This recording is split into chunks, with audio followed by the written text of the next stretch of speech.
They tell us that when you talk about African culture, they have no culture. They could not write. Not true. When the Europeans were living in caves,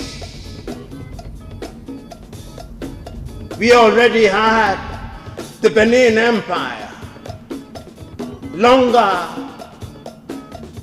than the Chinese was. We already had the Monomotapa Empire. We already had the walls of Timbuktu. Before the Europeans knew whether it is the earth that went round the sun, the Dogon already knew astronomy as it is known today. They knew. When they could not write, the Africans had already identified the value of zero in mathematics. When they did not know about Caesarean section, operations of that nature already taking place in the continent of Africa.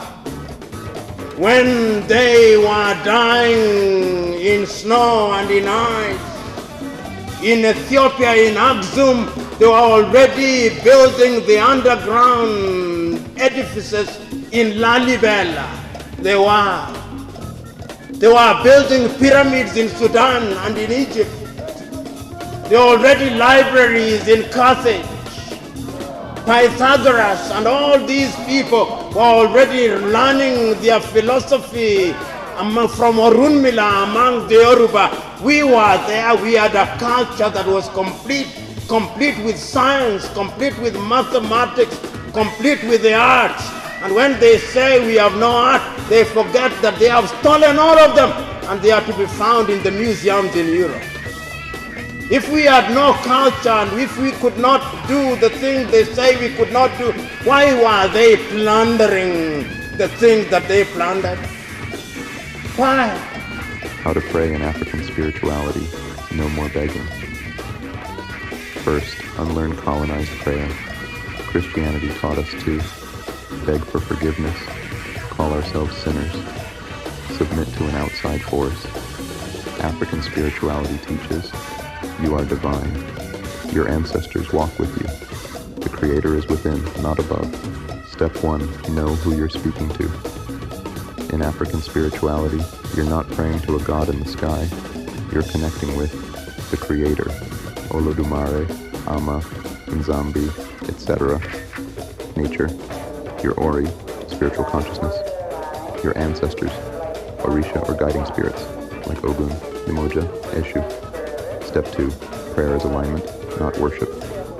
You're not begging, you're aligning. Prayer is saying, I give thanks, I remember who I am, I activate my truth. Step 3, set the space. No church needed. Prepare your space with a candle, fire, water, libation, earth, stone, plant or dirt, incense or your breath, air, a sacred object or photo. Step 4, speak with power, not fear. Example, I honor the Creator within me. I thank my ancestors. I activate my Ori for guidance and clarity. I walk in truth, strength, and purpose. Step 5, repeat daily to raise your energy. Don't wait for a crisis. Speak to your spirit every day. Even 2 to 3 minutes consistently builds spiritual momentum. Step 6, pour libation and give gratitude. Pour clean water and say, to my ancestors known and unknown, I thank you. Guide me as I move forward. Water connects you to the spiritual realm. It's a living force. Step 7, affirm, don't beg. You are the miracle. Your words are the spell.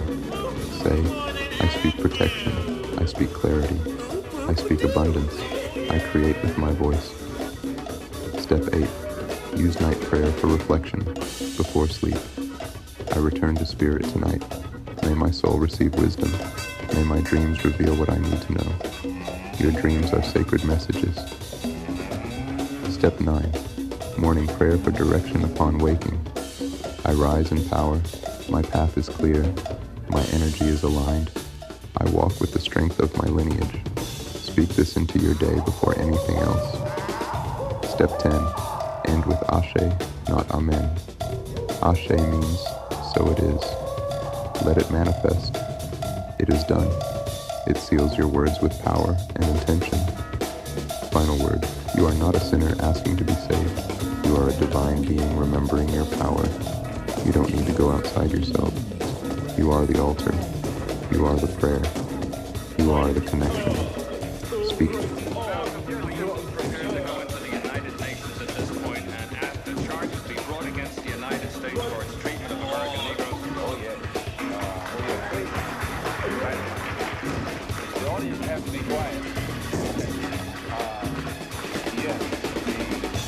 As I pointed out when I was during my trek, that nations look, African nations and Asian nations and Latin American nations look very hypocritical when they stand up in the United Nations condemning the racist practices of South Africa and that which is practiced by Portugal and Angola, and saying nothing in the UN about the racist practices that are manifest every day against Negroes in this society. You can't pretend you're escaping the matrix and still be triggered and obsessed with everything in the world around you. You're still being triggered by race, politics, religion, sexuality. All of these things are possessing you with a spirit of contention and totally consuming you. That is not escaping from the matrix. That is going deeper into the matrix because you are building your false identity up even bigger, and your identity is defending itself, that false identity, and it is separation from oneness that is God. And that is exactly what the powers that be are pulling the levers to do, to keep you separate from God, to keep all humankind divided, to keep everyone separated from God and from each other, to keep this fear going, to keep the narrative going. This is the matrix that they are keeping us in. This has been the matrix from the conception of existence, the realm of duality. There has always been opposition, but opposition at one time always worked together to bring forth creation and life. And now it's being manipulated by people who want power and control, people who have huge false identities, huge egos. These forces that are coming through other human beings into this world are wreaking havoc and causing the matrix which we are living in.